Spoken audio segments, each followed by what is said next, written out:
Welcome to Jackson Snyder Presents, and today again I am very glad and proud to present to you Lis Goodwin, now a resident of one of our favorite countries here, at least Brother Schruumkoff's favorite country, that's the Ukraine.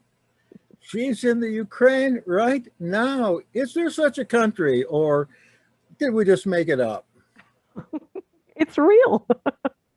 And you like it? It's wonderful. Love it here. Are there a lot of people walking around speaking with crazy accents like Schruumkoff does? Wonderful accents here, of Okay, course. Yeah, it's great. fabulous. So you've got something that's kind of eating you up today. I have got a bee in my bonnet, Jackson, and I really need to get this message out. I came across something yesterday that disturbed me so much that I really felt that it had to be got out as quickly as possible. Now, I'm going to try my very best not to use the V word, but to say schmaccine instead. Okay, I'm hoping that that will mean that we get this video out and it gets to stay out, because YouTube don't like anything to do with this subject, because we are under a total onslaught of censorship, of media propaganda. And what I came across yesterday is to do with the physical health effects of being around people who have had the vaccine. and not only Now, that, but nobody knows how to spell it. no, I've seen it spelled 18 different ways in the last 2 weeks. wow, yeah, yeah. Um, so we have an issue around this, people spending time around vaccinated people. And a result of that is that they are coming out in bruises. They are, for example, a husband and wife. They sleep in the same bed. One is vaccinated, one is not. And the unvaccinated one wakes up the next day covered in bruises. Whoa! Yes. I So would what is, a couple of unvaccinated or vaccinated, oh, schmaccinated people today. Just now, I just left them. yeah. Should I be looking for some bruises? Well, pay attention to what happens, Okay. because with the mRNA vaccines, they actually they cause your body to become a spike protein factory. The idea being that your body will produce the spike protein and then react to the spike protein. This is supposed to create immunity, but of course it doesn't know such thing, because the spike protein itself, COVID patients, people who've been around COVID patients, either go down with COVID or they don't. They don't break out in bruises or have miscarriages or have menstrual problems or any of the symptoms that we're seeing from being around people who've had the schmaccine. So this is a really incredibly worrying development, because the spike protein that the body is producing as a result of these mRNA vaccines is a synthetic protein. It is not something that is, I mean, the actual virus itself has never been isolated by anybody anywhere in the world. Nobody has an isolated sample of this virus at the current time. So everything they've done around these vaccines, schmaccines, seems to be based on various genetic snippets. And those, protein is not found in nature, is what it's you're not saying. found in nature. It's not part of the original virus, and it's not something that the original virus produces.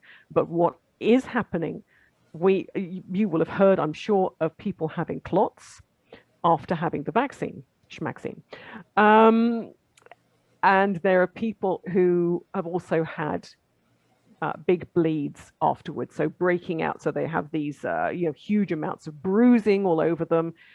It seems that depending on factors that we don't really understand, possibly to do with blood type, actually, that we have some people who clot as a response to the spike protein, and some people who have lower platelets, who in fact then their clotting becomes exhausted and then they go on to bleed.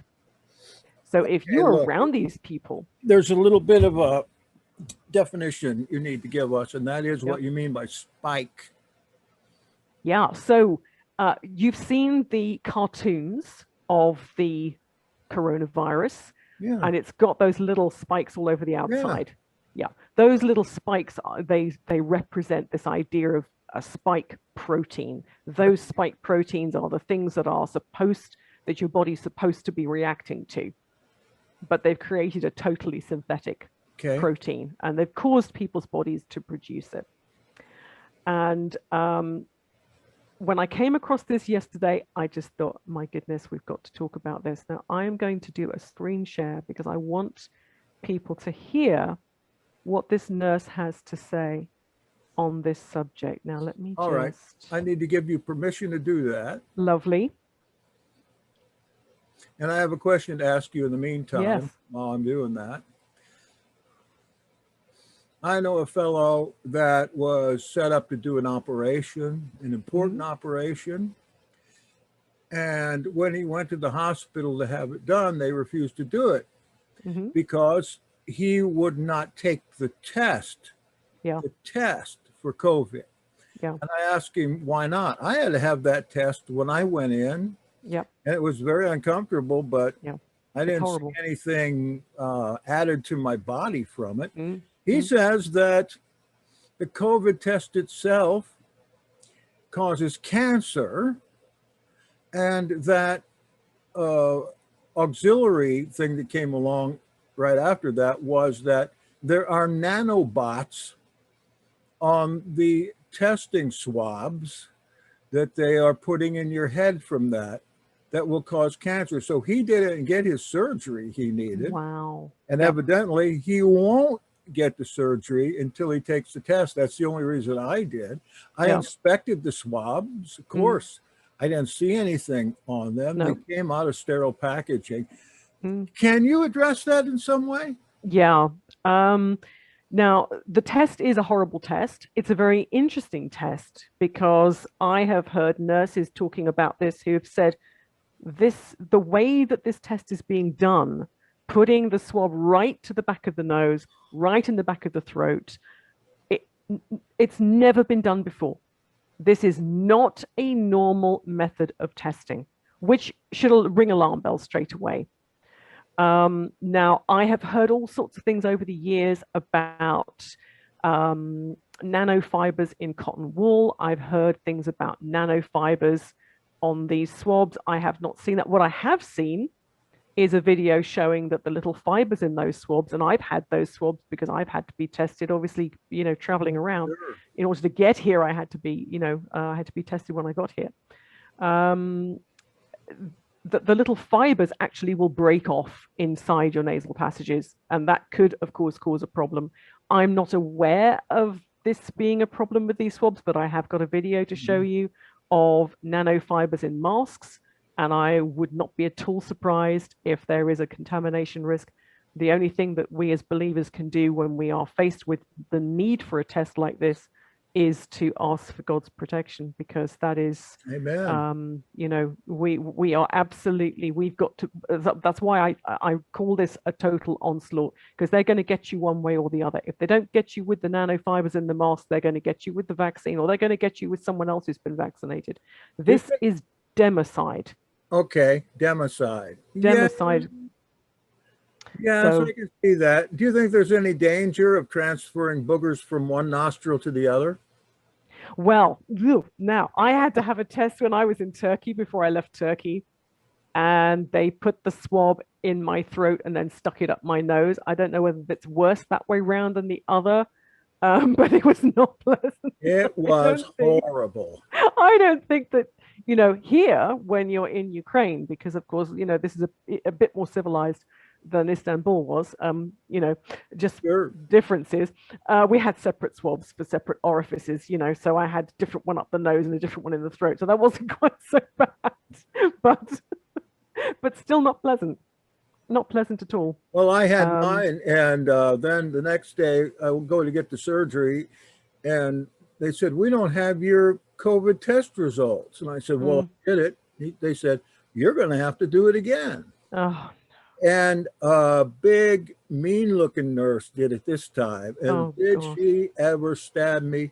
And, that area back there is where the skull is the thinnest. It is. Yeah. Mhm. And that's what I find very concerning about this testing.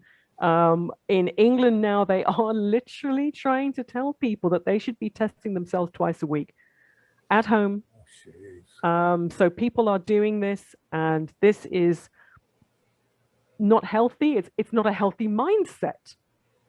It's not a healthy mindset. This is I have described this last year and a bit as being a sustained terrorist attack by our own governments on the people.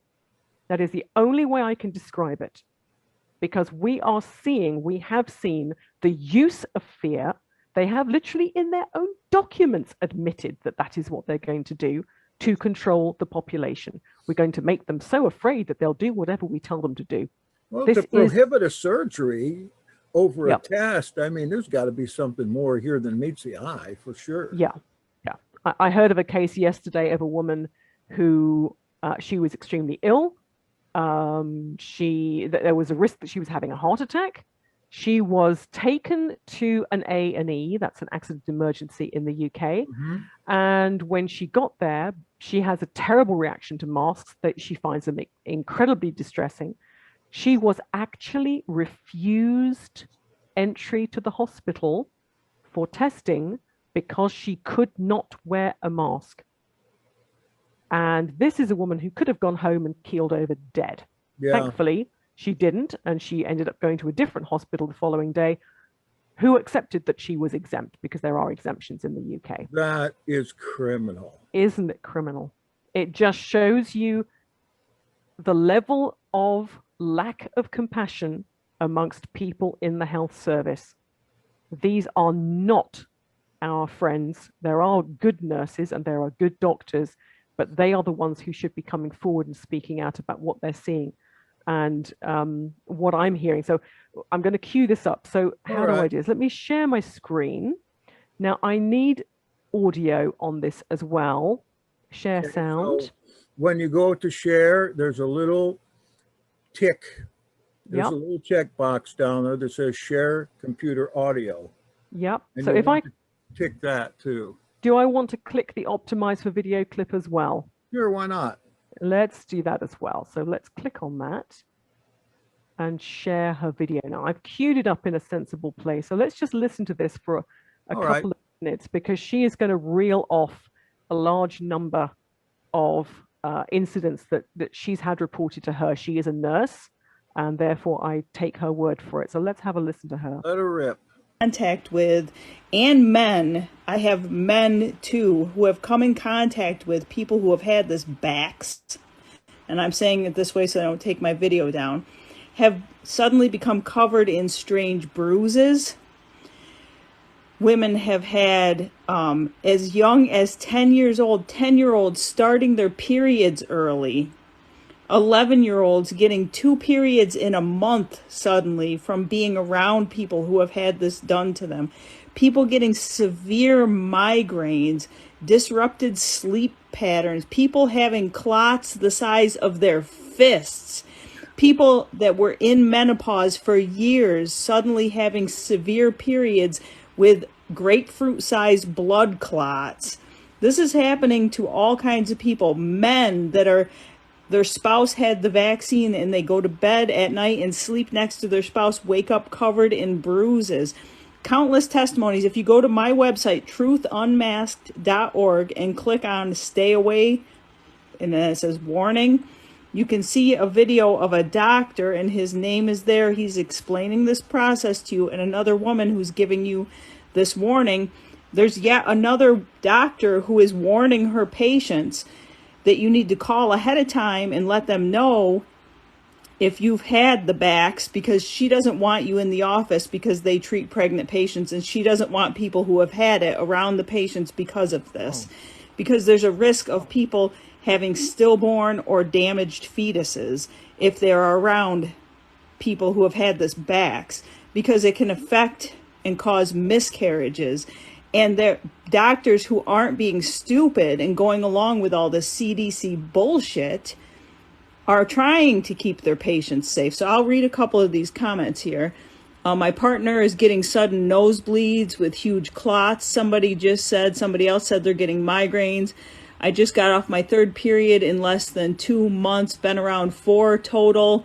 Schmaccinated people, somebody just said.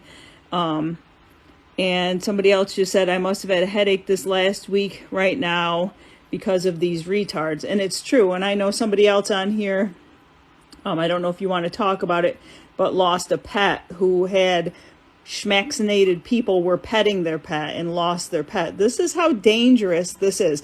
So in the last 48 hours, I have heard horrific stories, and I'm adding them to the website as fast as I can so people can see that this is not a conspiracy theory. This is people really coming out and saying it.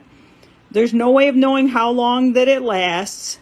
They're saying that the human body, there's no way of knowing if the human body will ever shut off this mechanism of producing these spike proteins. So the people that get the schmaccine may produce these spike proteins forever.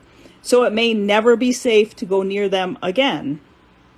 They may stop producing them at some point, so it may be safe to go near them again. I'm putting this warning out because we each as individuals have to make our own safe decisions. If you have small children, I would recommend you make the safe choice to never go near them again. That would be my smart decision. Stay the hell away from them. So people have said to me, so now you're advocating for social distancing? No, I'm advocating for using your damn brain. Find out who's had this shit. Use your mouth because you want to be safe.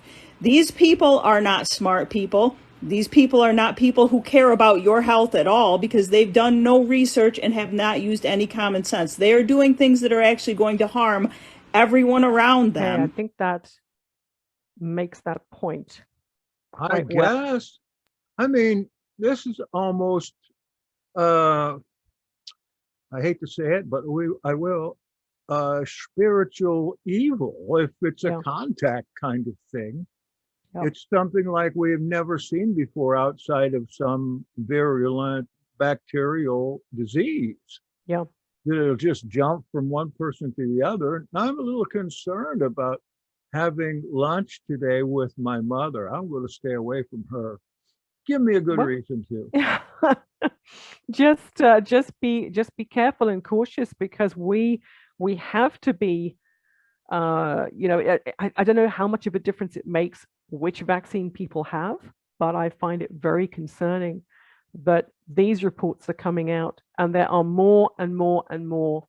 And I'm hearing this not just from this nurse, but lots of very reliable people like Dr. Sherry Tenpenny and Dr. Larry Palevsky. These are people who know their stuff. And it is just absolutely shocking that this is coming out now.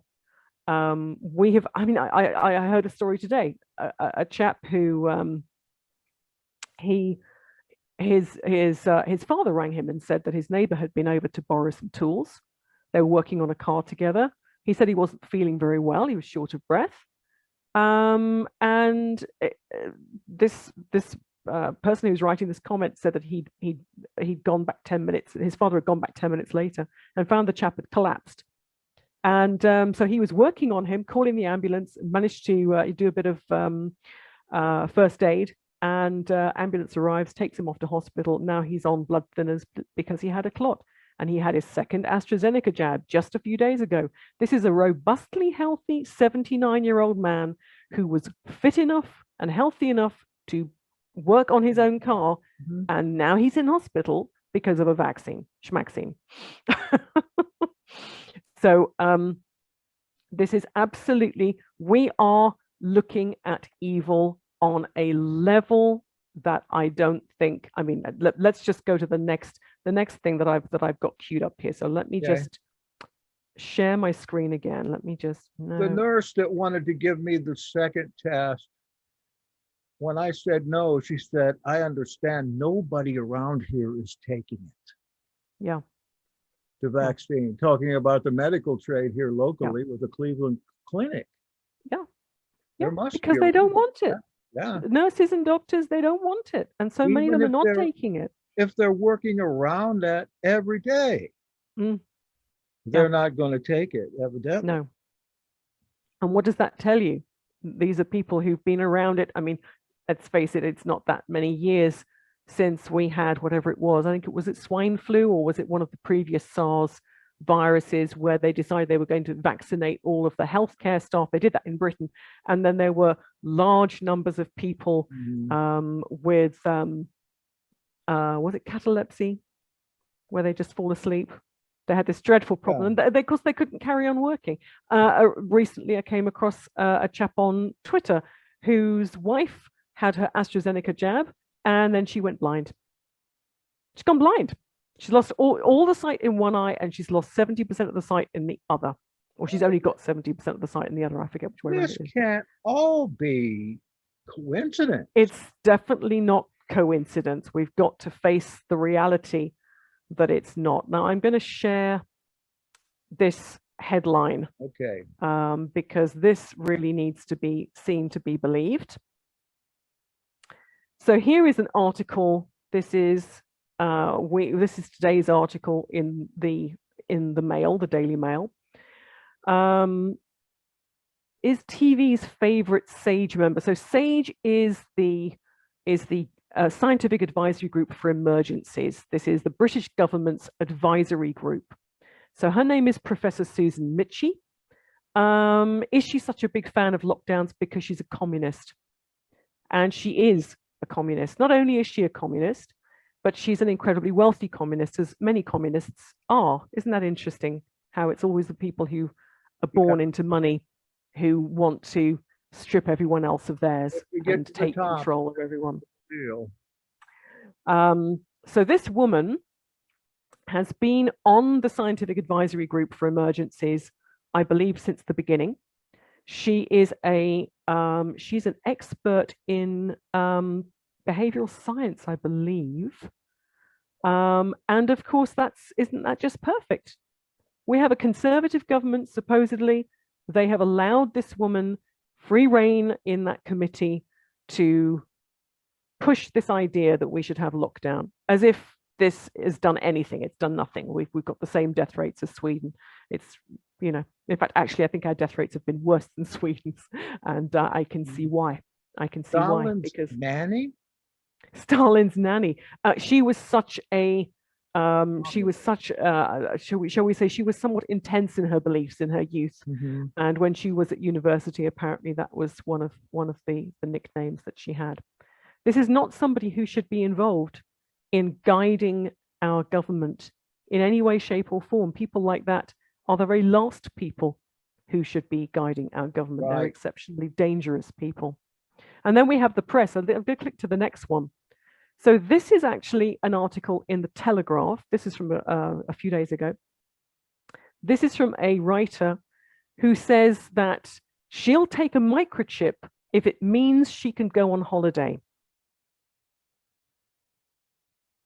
Now, we are on the verge of the mark of the beast.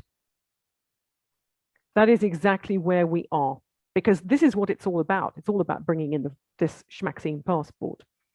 They want control over everyone, and they're going to get that control by denying you the thing that you want so that you will take the thing they want you to have. Yeah, that's what I'm most concerned about. Absolutely. You know, let these guys, like you said, that are ignorant, let them do anything they want, but why would they? They're going to restrict me on account of them if they do, and I think they're going to. Yeah. So our administration has said that no, we don't want passports, and at the same time they're working on them. Yep, that's exactly what's happened in the UK. They've had we had a huge petition with I believe it went over 200,000 people signed it. That's an awful lot out of the UK population. It was debated. The government said, no, we're not going to do this. Then of course, they decided to do a consultation on it. So we all wrote into the consultation saying, no, we don't want this. No, we don't want this. Then they're now doing another one, which ends on the 3rd of May.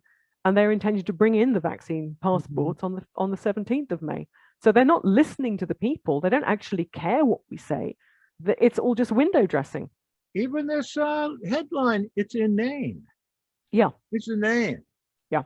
This is somebody who who has, let's face it, let's talk about just for a moment, Peter Hitchens, who is a very well-known conservative commentator, known for his blog, which is published in the daily in the Mail on Sunday. He has been a stalwart against lockdown from the very beginning. But what did he do when he thought that he'd have the chance to go abroad? He decided to have the schmaccine. And has he, is he going to be able to go abroad? Who knows? Because it's not going to be down to that. It's going to be down to whether you have this schmaccine passport that is going to open these doors for you. It's heinous, especially if you've got loved ones overseas and you've been separated them now for a couple of years on account of COVID anyway. Even if in your area or his or her area there isn't any, it's still that way. And they are really, I know they're considering this for the entire modern world travel. And this is wrong. It's absolutely wrong. It's coercive, and it's we're heading towards the mark of the beast. We've got to face that. We've got to be realistic about this and say, as is happening in Israel right now, if you can't go into a shop without this green pass, then that green pass looks an awful lot like it might become the mark of the beast.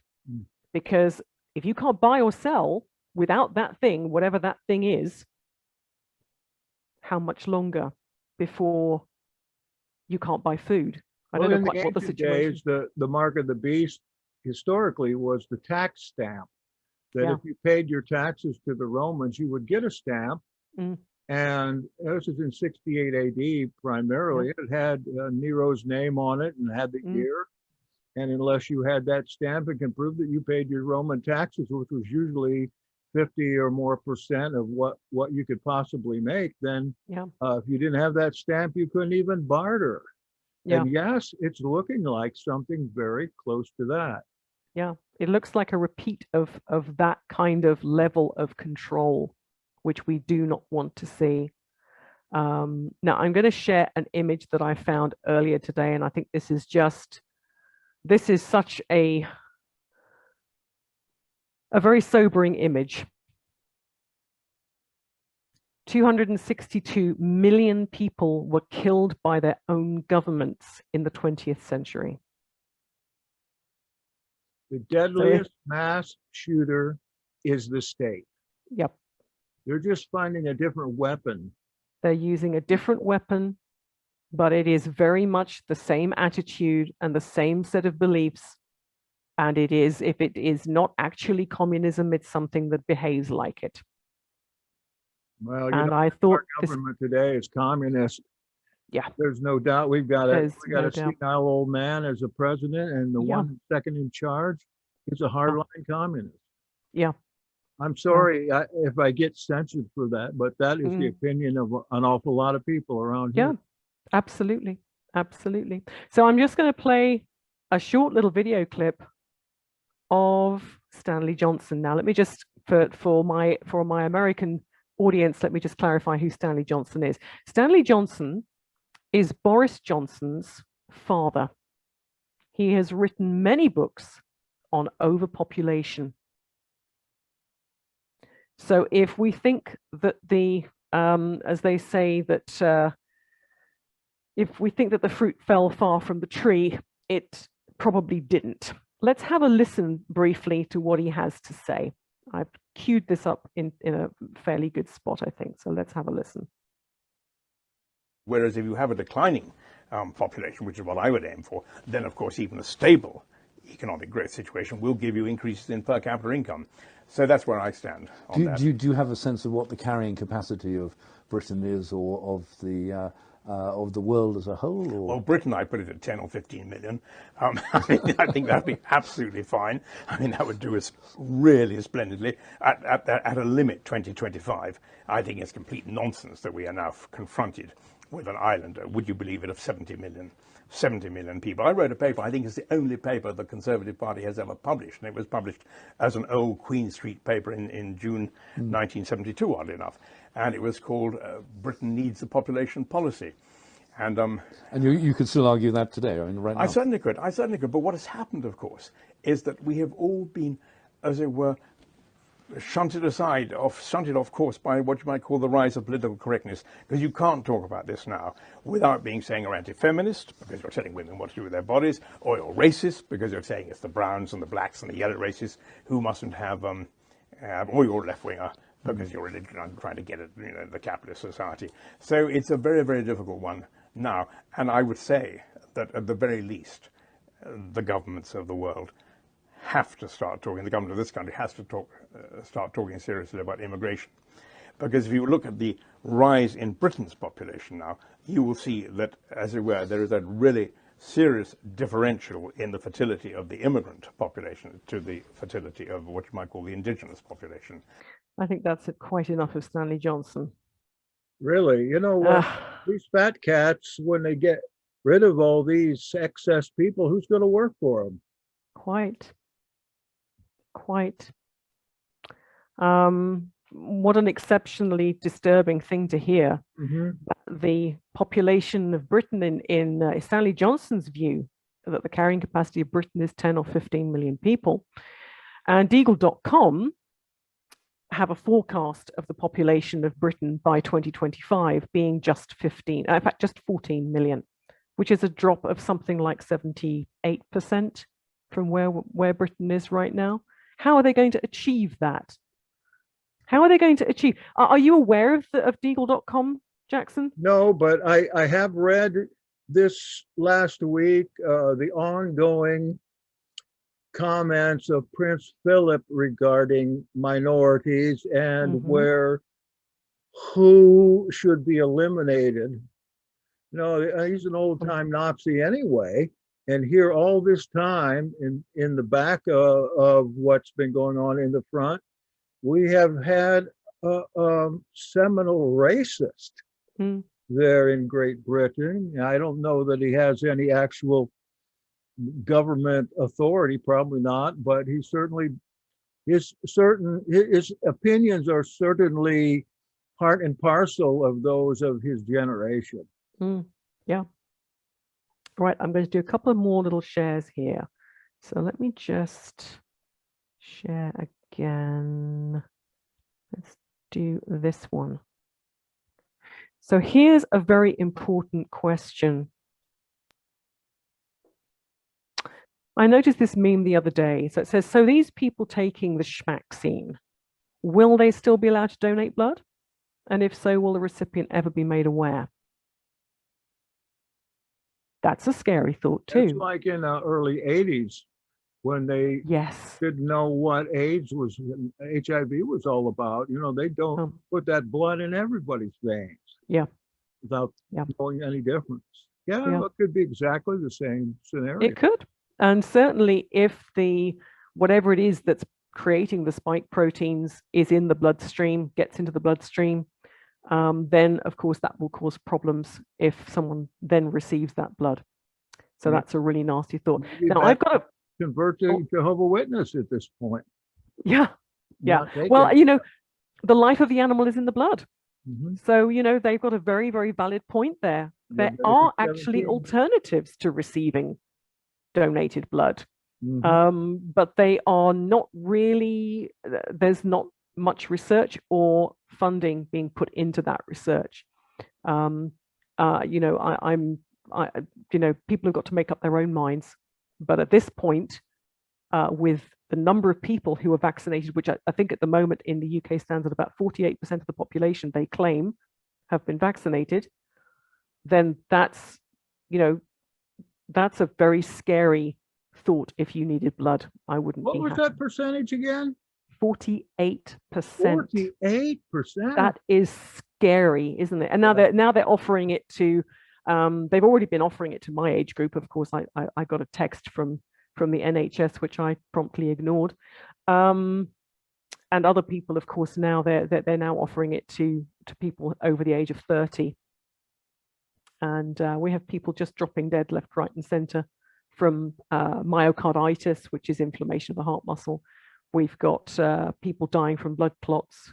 We've got all of this going on. It is a total democide And the government and the press are totally complicit in this. Let's see some of them fall over dead. Let's see some of them get blood clots. Let's see some of them permanently messed up because of this. And I imagine that would help to alleviate the situation a little bit, although I'm sure there are people behind pulling the strings on this. They aren't getting the real vaccine, Jackson. They're getting they're getting a retractable needle that disappears inside the syringe. Seriously. It almost sounds I've seen videos. I've seen videos of it. And that's what happens. Let me just put a, excuse me, I've got a scratchy throat tonight. Sure. Right. Go ahead. I have a short video, which again, I've got queued up. See, the enemy's working on you right now. Yeah. You're the watchman on the wall as far as I'm concerned. Well, I hope that this will reach the right people who need to be aware. Now, what we're looking at here on the screen is a disposable mask. Now, the full video shows him taking it right out of the packet. This is, I see a striated fiber here. Mm-hmm. Okay. So this is the white side of a blue mask. Oh, okay. It has been placed over a bowl of steaming water. And I'm going to play it from this point because he's going to zoom in and you're going to see this black fiber and it's going to move. Okay, let's just watch it.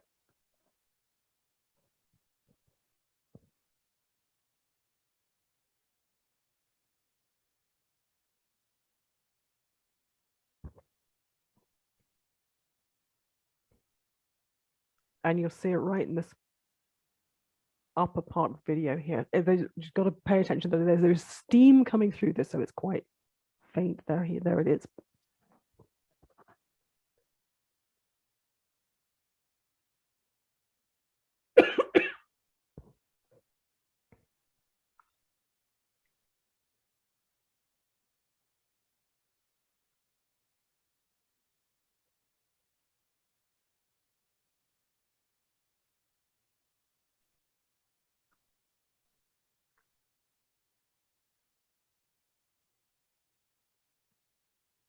And you can see it whipping around. Yeah. And that is just a fiber in a standard mask that has been taken out of the packet and exposed to warmth and moisture, which is exactly what happens when you wear one and you breathe. What is that thing? We don't know. No. And I've seen a video recently of a GP, a British GP, who was so disturbed by these videos that she got herself a really good microscope. And she got her husband, who's a dentist, to bring home unopened packets of masks from his dental office. They opened them in the most sterile conditions they possibly could in their home. And then she examined them. And every box was contaminated. What exactly are we seeing there? We see a little black fiber, Yeah. which even in the most incredible close-up, just, well, the question is, what is it? Is it what your friend was talking about? Is it a nanofiber? These look very much like they are. If it was a living thing, in other words, if it was a living biological thing like a worm, I don't see how it would survive being transported all the way from China or India, wherever it's manufactured, and then turning up in your country, you know? If it's a nanofiber, then it's been put there, one can only assume deliberately, if all of them are contaminated. At this point, we just don't know. It could also be turned on by your breath. I know I can barely wear one of those masks anyway because I get so short of breath due to my pre-existing condition here that I'm not having a love affair with this whole thing. But I have been put out of stores when I didn't wear one. So those stores, if I need something, I get them delivered. Yeah. It costs Yeah. more, but I don't have to put up with that nonsense. Yeah. Mm-hmm. Yeah. So you keep us informed if you hear any more about that. I will. I will. I think the takeaway from this is be aware of who around you has had the vaccine. Be careful. If we ever needed social distancing, now is the time when we need it. If we are unvaccinated, we need to keep away from vaccinated people and be careful, because I think there are going to be a lot more of these stories coming out. We need to be careful about that. I never heard this before. Thank you. No, I was so yesterday when I saw this, I just really felt this had got to be got out straight away, because this is really concerning, and those results that people are getting are scary. What if it's too late for people? What if they've been vaccinated and they find the error of their ways? Now there's nothing they can do about it? I'm not aware of any way to remove it from the body. Once it gets into the bloodstream, it's there. We don't know how long it lasts, as that nurse was saying. We don't know if this spike protein factory that people are being turned into stops. The nanolipid particles that they're using to get this into the body are notoriously unstable. They generally don't last very long. However, in every country where there's been a mass rollout of these schmaccines, they have all had subsequent increases in deaths, enormous increases in deaths. It happened in Israel, it happened in Gibraltar, it happened in the UK, it's now happening in India. We are seeing this, whether this is side effects from the schmaccine or whether it's to do with shedding of either the virus or the spike proteins, we just don't know at this point. But we are seeing mass deaths, and the government and the media are covering this up, and that is incredibly concerning. And so people need to be very cautious about where they get their news from, and yeah, be careful out there. Well, the conservative news that would expose things like this, they have been pretty much put away in the United States. Of course, you know about the censoring on Facebook, YouTube, Google, Amazon. Yep. And these bodies are trying now, they're really stretching to find some place to anchor their broadcasts on. And they're losing money like crazy because of it. Yeah. It's huge amounts of censorship going on. I think the few are holding up on this. I haven't seen anything on this here lately. Okay. Yeah. It's I tried to make a comment on the Daily Mail yesterday regarding, in fact, for the last few days, regarding the current increase in deaths in India being related to the vaccine rollout, because obviously that's happened everywhere else. Those comments don't get published. They moderate the comments on those articles. In other words, they're moderating my right to free speech. I have no right to free speech because I'm not saying what fits the narrative that they want to share. So I made a comment on an unrelated article about this new football league that you may have heard about, this special football league that they were going to bring in. Oh, this is going to be fantastic.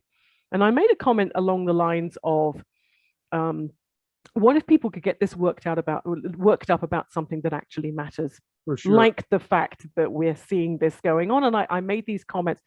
I had to carefully space the words. So I was putting spaces in between the letters of the words so that their algorithm didn't pick up on it. Eventually, I managed to get one through. Did you really? And yeah, I managed to get it published. And then somebody complained about it and they took it down.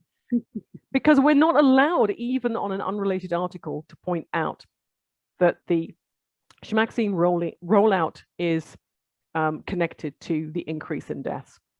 This morning, I heard on the news, and what I missed on the news is what the actual disease was, but that India was being inundated with some kind of disease. Now, was that COVID? Yes. They're talking about it being this is all COVID apparently. Well, is it or is it not? Because they've got a huge air pollution problem there, which would only make respiratory illness worse.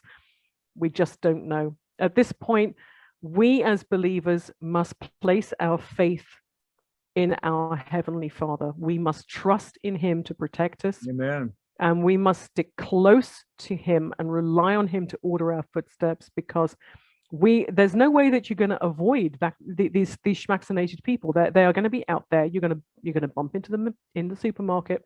You're going to pass them on the street.